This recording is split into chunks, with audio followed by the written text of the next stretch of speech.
Morning, good afternoon, good evening, people. It's your guy, the Nigerian Englishman. This is One Touch TV, and it's a big one this week. We got the Red Devils, Manchester United, our nemesis, the club that's put me through years of pain in my existence on this planet. We've got a chance to take them down this weekend, and I thought it's only right that I invite my good friend Marcus to join me for this pre-match review. How you doing, Marcus? Good man. You good?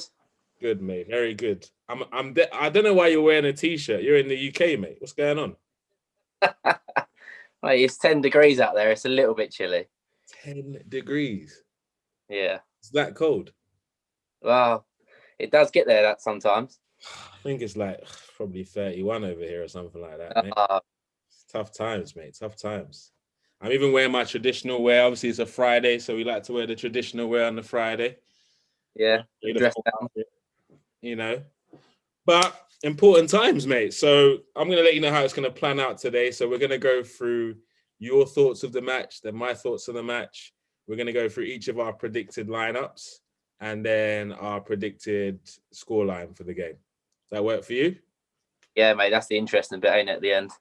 For sure, mate, for sure. So let me hear your thoughts. What do you think? How do you think United are going to approach this game tomorrow?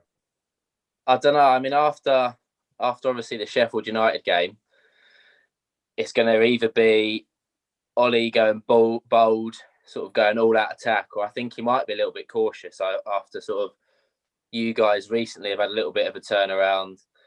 You know, Aubameyang starting to score again.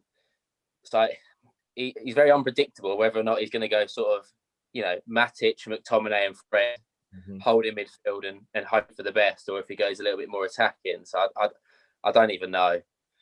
But what I've seen since Ollie's been there, although I personally don't rate him as a manager, but we'll get into that a little bit later.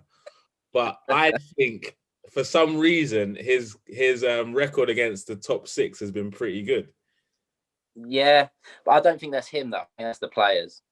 Okay, so I think the prove a point. So they're like, well, do you know what? You all think we're not that good, so here you go, we'll go and play. But they don't have that sort of fight to get up and go against, the lower teams like Sheffield United and West Brom and teams like that. They just think, oh, we're going to win it. They go in overconfident, they get shook up, and then they've got no plan B after that. Okay, so from your tone, I'm assuming that you're not that Man U fan that gets all caught up in the hype right now, mate.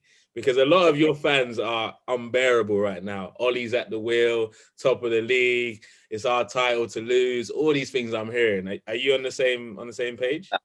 No, they're just emotional roller coasters, aren't they? Do you know what I mean? We win a game against PSG, we're going to win the Champions League. We lose a game against someone else, it's like we might get relegated. They're so up and down. People get too excited when things are going well, and then you lose a game or two. It's fine. I mean, it's not like we've lost the game, we're out the top four and it's all over. Mm-hmm. But we just need to know. Ollie needs to learn how to come back from this sort of thing and not sort of hide away. Which, I mean, he should be all right. But I slightly agree. Ollie's not the man, but I slightly disagree because of the results and the players that he's managed to play in that other managers couldn't. So interesting. So, okay, so if I asked you where you believe United are going to finish this season, what would you say? Top three. Top three. Do you think you've got what it takes to win the league? I mean, yes and no. I think it's Man City's to lose. Okay. So I think they've sort of gone about their business quietly. Everyone, I mean, they haven't got a striker. They're not even playing a striker, which could be arrogance or it could be brilliance. I don't really know. But do you know what I mean? We've got about 6 strikers and still can't score the amount of goals that City score. So, I mean, true, very true. Three will be City, us, and Liverpool will be the top 3. What you reckon you'll be second, Liverpool third? I think it will be very close between us two, yeah. Interesting. So, obviously, you're kind of on the fence in terms of the Premier League, but your form coming into this game has been pretty good, I guess. I mean, you've got the best away record in Europe right now over the last year, I think, something crazy like that. Yeah, but we need the good away record. We can't win at home. is very true. That is very true. But how do you think he's going to approach this game, though? Is he going to be, like, personally, what do you think? Do you reckon he's going to go reserve? Do you reckon he's going to go gung-ho? Or do you reckon because of Sheffield United, he's actually going to rethink his plans? Or what do you think? I think he'll go attacking. My heart says I think he'll go attacking because Arsenal have got the attacking ability, but they're also not that good at the back. So I'm thinking he might just think, let's just outscore the opposition. I think Arsenal will score, no doubt about it. Yeah. We can't save our lives. So he knows that Arsenal are going to get 1 or 2. So it's all down to, can we get 3 or 4? I think that's got to be the mentality we've got to go at it with. Who do you think? What matchups do you think are going to be crucial in the game? Luke Shaw with Saka. Okay, definitely. Be a good. Yeah, that'll be. He's had Mo Salah all in his pocket. Yeah, I won't lie to you. Shaw's impressed me over the last few games, man. He's done the job, man. I'm not gonna lie. He's always had it in him. It's just now he's not injured as much, so he's got the carry on playing. And I mean, to come back from his double leg fracture that he had, and I remember the first game back, he was flying into tackles. I mean, I don't even know if I'd be able to do that myself coming back from a injury like that. You'd be like, oh, I might beat it again, but he don't care. He's just got no fear. But so he's always had it in him. It's just that now he's had the run of games and he's got Tellez behind him to be like, do you know what? If you don't perform, I'm in. So I think that's pushed him a little bit more. I mean, the only unfortunate thing with Tellez coming in is Brandon Williams is sort of been a lost cause now for us. And I thought he was quality last year, but he's right-footed though, no? He's a right-footed left back, yeah, like Dennis Irwin was, mate. He's not no Dennis. Dennis was Mr. Reliable, man. I used to hate him going up and down that left flank. But I don't think Brandon Williams has got that in him. I don't think any modern day player can be a good right-footed left back anymore. I just don't think it allows it. No, it's not possible, is it? But I don't know why we don't have him as our backup right back behind Wan-Bissaka. But true. I've heard rumours that he might be going on loan this January, but who knows, man? Who cares about you, like anyway? I think Southampton will be a good move for Brandon just to get some experience and some game time, but I don't know. For me, I hate United, yeah? I'm going to put it out there. So this is the thing. I was talking to my guy the other day. We were talking about kids, strangely, but that's a whole different conversation. But I said, when I have kids, I don't mind them playing for any football team. And he asked me, could they play for United or Tottenham? My answer was Tottenham, definitely not. It's impossible. Like, I can't see me on the sidelines cheering a Tottenham goal like my son scoring. I couldn't see it. But the only reason... Sorry, go on. You wouldn't be cheering Tottenham. You'd be cheering your son, wouldn't you? Bro, I'd be still cheering. I couldn't do it physically. I could if there was 2 offers on the table, Spurs and Palace, he's going Palace, mate. Sorry, he's going Palace. He's going to have to work his way up into a big team again. But with United, the only reason that I'd maybe consider that tie is because United actually have a history. And I know they're going to come with the money as well, you know. That's Nigeria. Back of your mind, it's about how much money he's going to earn. So Daddy's going to... Secret. I know Spurs won't be able to afford him personally, to be honest. He's going to be that good. Look at me talking the future into existence. I'm going to have twins, by the way. Twins. Remember the last name, Fake, on the back of the shirt. But yeah, let's get into the United game. But in terms of you lot, I'd say up until the Sheffield United game, I was really nervous about this game tomorrow. Really nervous because your away record, I mean, the last couple of years, not so much so, but we seem to have like a complex when it comes to United because there's been so many years you guys have had really bad teams and we're like, yeah, we're going to do it this year, and then you'll beat us. Like, perfect example is when Rashford scored them 2 goals on his Premier League debut, man. That sort of shit happens all the time when we play you. So I was nervous, but Sheffield United has changed the game. It's definitely changed the game. Like, when they went 1-0 up, I thought, okay, you guys will still do what you've done all season. this guy will come on and score, like Cavani will come on, or this another guy will come on and bail you out. Because what I've seen in terms of Solskjaer, I talked a little bit about it on my other show yesterday or a couple of days ago. What I think about Solskjaer is I don't believe he has tactics. I don't believe he has any tactics whatsoever, because I look at him on the sideline just like, then they score like, because he can't freaking believe it. He literally can't believe what just happened there. I just believe your team, the way you play football right now is let's see what happens. Yeah. Would you agree with that? I think I'm not. I agree that he doesn't have. I don't think he gives the players a tactic, but I think that's down to the type of players that we have. Okay. Because Bruno, Pogba, Rashford, you don't want to give these players, right, you've got to stay in this role and that role. Look at Rashford when he was playing under Jose. He was non-existent. Martial under Jose, non-existent. Because they had tactics to follow of you defend first and attack last. I think he just goes, you lot just go and do what you want. And then the back four, just please defend and try not to let anyone score. That's an interesting angle. So you're basically agreeing with me, but you're giving me reasons for it. Okay, yeah. That's an interesting one. I don't know, man. Like, you have so many game changers in your team. Like, Rashford is a game changer. I think he's really come on this season. Maybe that extra freedom has helped him. Who knows? I still don't think he's quite world class yet, but he's on his way. Martial is definitely not a number 9. I think we figured that this season. I don't know if you agree with that. Martial is not a top 4 player. Not a top 4 player. Oof. Well, we're definitely going to have that as one of the debates one of these days for sure. But one thing, go on. Think about it quickly. What team would he get into if he weren't in Man U's team? He'd get into our team, mate. How? Could he get in on the left? You're right. Tottenham? And also, Arsenal aren't in the top 4 anyway at the moment. Hey, there's no need for that, mate. There is no need for that, okay? Tottenham. You're right. Top 4 side, he's not getting into any top 4 side.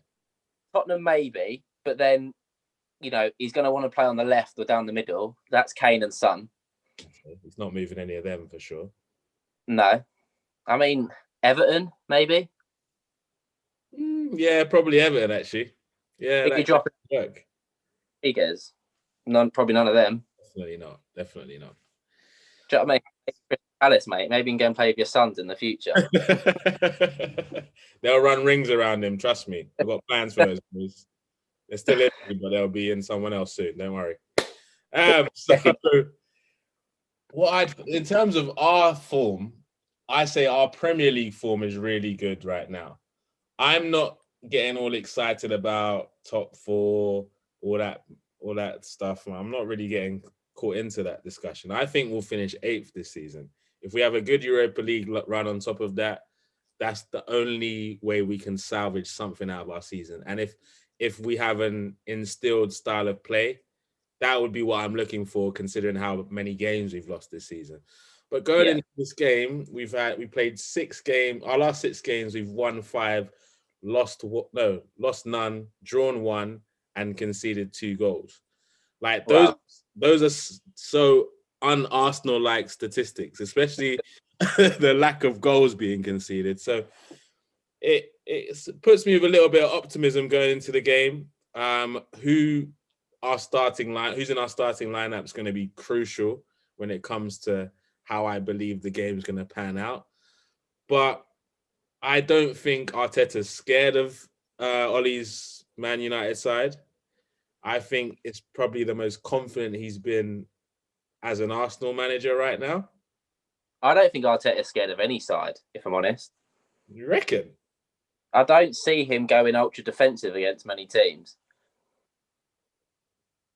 But do you not think that's because we didn't know how to defend anyway at that time?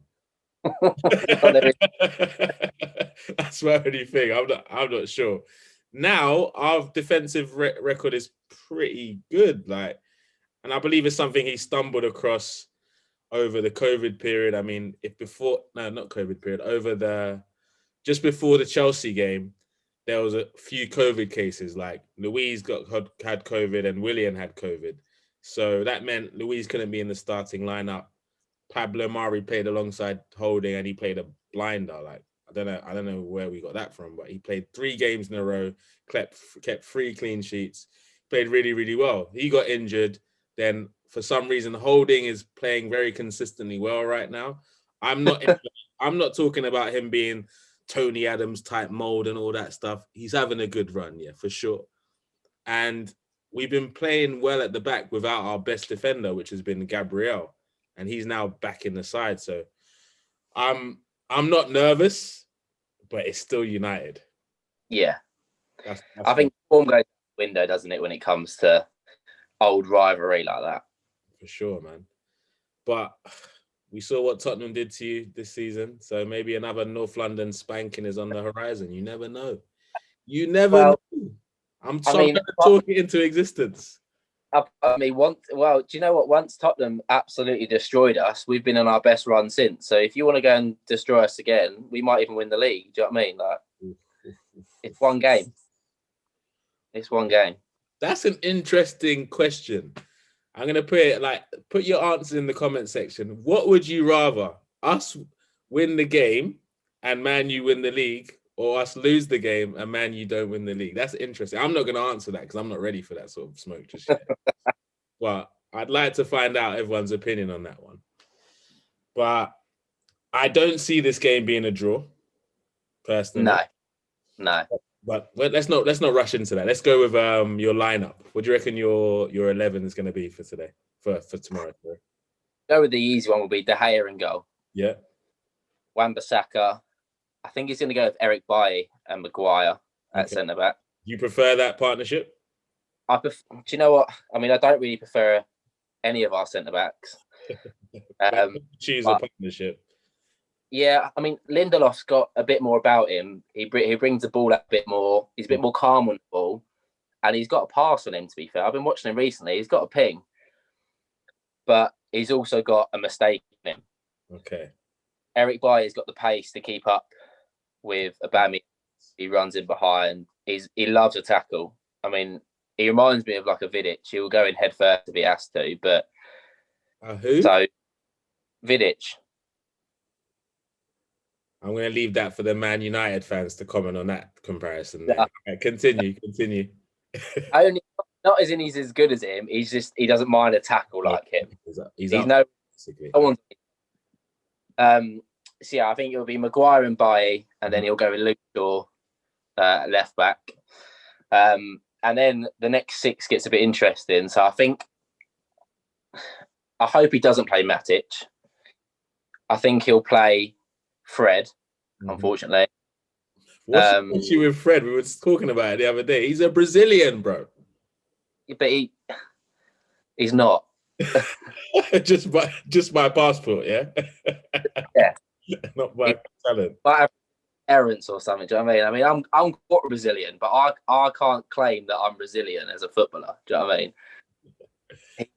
So Fred. It reminds me of when you go and watch, a youth team, like 7-year-old footballers, and they're just a magnet to the ball, and they'll just run around headless chickens. They've got no idea what they're doing on the pitch. They just want to go and kick the ball as hard as they can.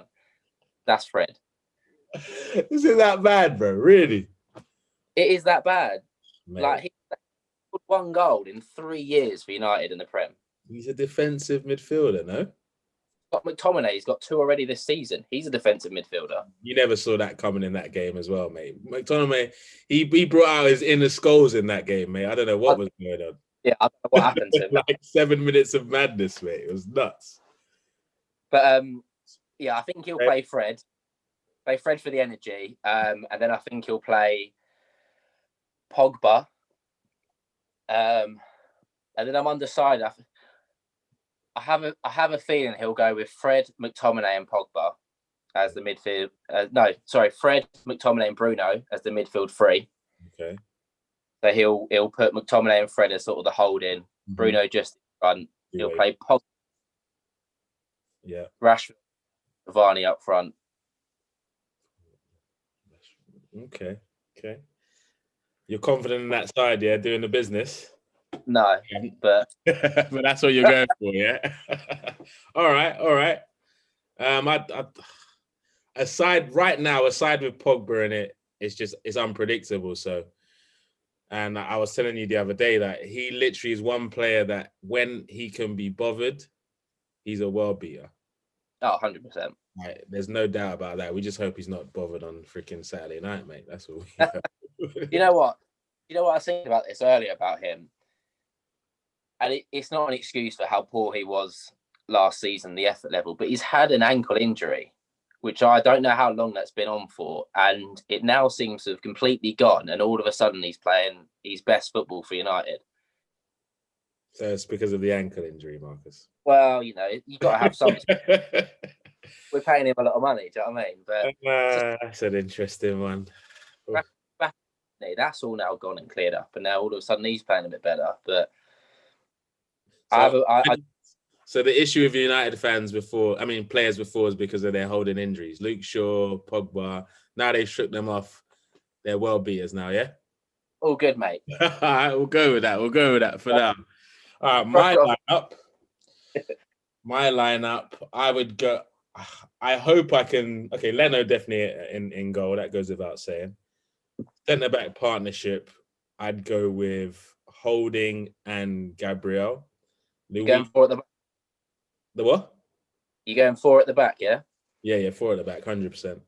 So Gabriel and Holding. I'd say bring Gabriel back in the side because Luis showed us the circus act he is again during midweek. He does a great job, mate. He's got a red card every game. Every game, an own goal in him as well. Like a moment of memory lapse. Like there was literally a point in that last game where he just left the ball. Like the keeper didn't call it. No other defender called it. He's like, yeah, oh. And somehow we figured it out. But, mate, I don't want him anywhere near the side on Saturday, 100%. You know where his best position would be? Where? A holding centre midfielder. I think so. I don't know why not many. I think maybe at Chelsea he played there a couple of games, but yeah, I would have given him a good run, especially when we didn't have one last season. Yeah, because he's got that mistake in him, like you say. He will lose the ball because he loves to try and spray it because he's got a pass on him. I'll give him that. 100%. But if you've got backs behind you, he can be a bit more expansive and he can be a bit more, open with his play. But sure, he's got 2 players to clean up for him after, right? Yeah, that's why I always said if you're gonna ever play Luis in the side, only play him in the back 3 or as a defensive midfielder. If you got two centre backs at the back and one of them is Luis, that you're inviting problems to your team. Yeah, I think opposition strikers get excited if they see him on the team sheet. 100%, mate. 100%. So I'll go with Gabriel and Holding in the middle. On right back, I don't ever want to see Hector Bellerin start a game for Arsenal again. Personally, I'm done with that guy. Wow. See him start a game. We've got no more Carabao Cup or FA Cup games, so there's no reason why he should ever start a game, and we should sell him in summer. That's a different video, though, I guess. Wow. I'd start Cedric on the right. He played a blinder on the left-hand side, whipping in some Frank de Boer balls and shit. So I'd definitely have him on the right. He deserves a run in the side now. Left back, I hope, I pray, I wish we got the Scottish wonder kid, Kieran Tierney, on the left. I hope he returns for that game. If he's not playing, I'm worried. If he's playing, you lot should be worried. That's what I'm saying, yeah? Wan-Bissaka is going to be very nervous seeing... Mate, have you... Wan-Bissaka nervous, mate. Have you seen him? The guy's cool as a cucumber. He doesn't smile. He doesn't shout. Like, I don't think he realises he's playing football half the time. He's just like, well, I get up in the morning, I tackle. That's it. Do you know what I mean? Right, that's all he does. He tackles. He can't pass. He can't whip a ball in. He can't take on a man. But he's one-on-one. You're not beating him, to be fair, man. Nah. He's got a lot of defenders, a lot of attackers in his pocket. So I'd have Kieran Tierney on the left. Midfield 3, I'd have Xhaka, who's been playing well, surprisingly of late. And guy. I know, man, I know. The jury's definitely out for him. Alongside him, I'd have Partey. Pate after pate. I'm going to be singing that at the end of the game, hopefully. So those two in the pivot. Boy, that'll be a different story. Party. Don't know what type of party. Yeah, for real. Then in the As long as middle, sorry, halfway through. if you what? As long as he doesn't walk off the pitch when he can't be bothered again, you'll be all right. That was unacceptable, to be honest, mate. He should have stayed on the pitch, waited till at least the attack was over. I don't care if he had to throw his big toe at the ball. I don't care, mate. Just do something. Do something. Have you seen a Ghanaian big toe, mate? They don't play around. All that fufu. What? They don't play around. Do you see how many people bounce off Partey's body, mate? He's not playing games, mate. Genuinely, we have a world-class centre midfielder now with Partey, 100% for me. And he's not had a proper run of games yet, but he showed enough to show me that if he's in the side, we're a better team. There's nothing he can't do except score goals yet, but watch this space. Wow. So those in the pivot, I'd have just above them, I'd have the Croydon De Bruyne, as they like to call them now. I'm not caught in the hype, but he's doing a really, really good job there. Smith Rowe definitely has to start. That guy is incredible, I have to say. Quality, right? I turned the game on of Arsenal the other day, and I thought, is that Ozil playing? Like the Ozil of a few years ago. The way he floats around, right? It's like he just glides past players, and it's just like it's just an ease to him. Like nothing's hard. He doesn't put the effort. It's like Jack Grealish as well. Like they just glide past players. You think, how do you do that? Yeah. Do you know what I mean? Like, playing football my life, I can't get past a player to say like at all, and they just sort of glide past. And these are world class defenders that just going past. If he's playing, then I am a little bit worried. I'm not gonna lie. He definitely deserves another run in the side. He is our number 10 right now. I know we signed Odegaard, but I'm not getting caught up in the fanfare about him, man. I still think he needs time. He's got a lot of ability, but I don't think we're going to see a lot of greatness out of him this season. Real Madrid don't get rid of world-class players easily. Exactly. So that tells the story. He's been there for what, 6 years? Played 4 games? What's he doing? Playing golf. Bale is a complete other story, mate. Like I think Zidane clearly got it right last year for leaving him out of the side, man. It's just shown at Tottenham, mate. Hey, golfer, you'll ever know. Literally. Then on the wings, I was a bit caught in this one, but because I believe I'm interested in this. Because I believe he's probably super excited that his mum is healthy again. He's got a good run of form. I'd just throw Aubameyang in there, mate. He's probably hungry, ready to play football again. I play him on the left. I don't like him on the left personally, but it was either him or Martinelli, and I think Aubameyang will give us a little bit more for a game like this. Yeah. Yeah, I definitely think he's a big game player. And on the right, I'd have probably our player of the season, Saka. Yeah. Absolute bits right now. Like he's the first player on the team sheet for me right now. He looks about 12, which is quite hilarious, but he's definitely playing above his years right now. Mate, you never know. He's probably about 42. What, Nigerian age? Yeah. Because that's where he's from originally, so you never know. Could be another. It's the next job. Oh, you remember Obafemi Martins? I'm 20. No, you're not, mate. He retired after. Obafemi Martins reckons me and him are the same age. He's at least 6 years older than me. I'm not having it. Every time I see him, he even does like a young boy smile to look a bit younger. He's like, no, Martins, you're an old man. Get the walking stick out. God. My centre forward would be like a blood clot there, because he is on fire right now. I think he's benefiting from the youth around him personally. And he's also benefiting for the fact that there's other people in the team scoring. So he's not playing with like, I have to score, I have to take my chance. I think that's what he's really benefiting from. 100%. I think Aubameyang has.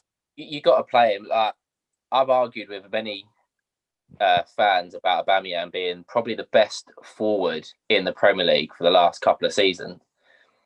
And people always go, "What about Harry Kane? What about Harry Kane?" I'm like, okay, Harry Kane. But Tottenham have finished in the top 4 and they've been scoring goals for fun. Aubameyang's been playing for an Arsenal team up until, you guys haven't really done what you should have done the last 2, 3, 4 years. And he's been top 2, 3 top goal scorers. Yeah. He's playing that aren't winning everything, winning every game, but somehow being the top goal scorer. He was a Golden Boot winner a couple of years ago. Yeah. And you guys finished in minimum service as well. Do you know what I mean? Like, for a player to do that at a team like that is just, for me, I wish we had him back when he was up for sale. But yeah, if that ever happened, mate, that would be it, man. I just support basketball team from there. It's long. Forget football, mate. Basketball, we go. We move. But this has been way too friendly for an Arsenal Man U preview, Marcus. So now, obviously, we're rounding up. We've got like 8 minutes to go. But I want you to close it with your score predictions, mate. Don't be... All right. I'm hoping Arsenal score first. Yeah. Because that wakes us up. And then I'm going with a 3-1 United win. 3-1. You disrespectful mother. All right. 3-1, yeah? I could have gone 8-1 or 8-2. That would have been disrespectful. We don't talk about them forbidden things anymore, mate. We don't have John O'Shea. All right. Now here it is. Reel it in, mate. Reel it in. We won't talk about how you haven't beaten us for the last 2 years, mate. We won't talk about that, shall we? Should we talk about that? No? Okay. But let's go into my score prediction. I think before the Sheffield United game, I would have probably agreed with your score, 3-1. But now, I reckon we'll just nick it, 2-1. I reckon we'll go 2-0 up. You guys will score in like the 70th minute to make it 2-1, and we'll have a nervous last 20 minutes. But I think Bruno Pen. Yeah, Bruno Pen to make it 2-1, yeah. And then we'll see it out. I don't know. I honestly dent in your title hopes, mate. Nothing's going to dent the title hopes, mate. It might dent the actual what would happen, but the hopes are always going to be there. I hear that.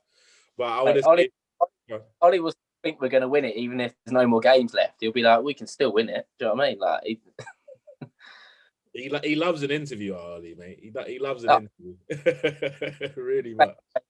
Ain't it? He loves it. But I want to say thanks for coming on the show today, Marcus. Appreciate it. I know it was last minute as well. Thanks for sharing your points of view on your terrible team. You're welcome, mate. Everyone, like, comment, share, subscribe, all of that. One Touch TV, brand new channel. Thanks for the support so far. Keep supporting. And hopefully we go and beat those scumbags tomorrow 2-1. No, you plan? Huh? Hey! But as well. All right, have a good one, mate. Take it easy. Yeah, man. Cheers, man.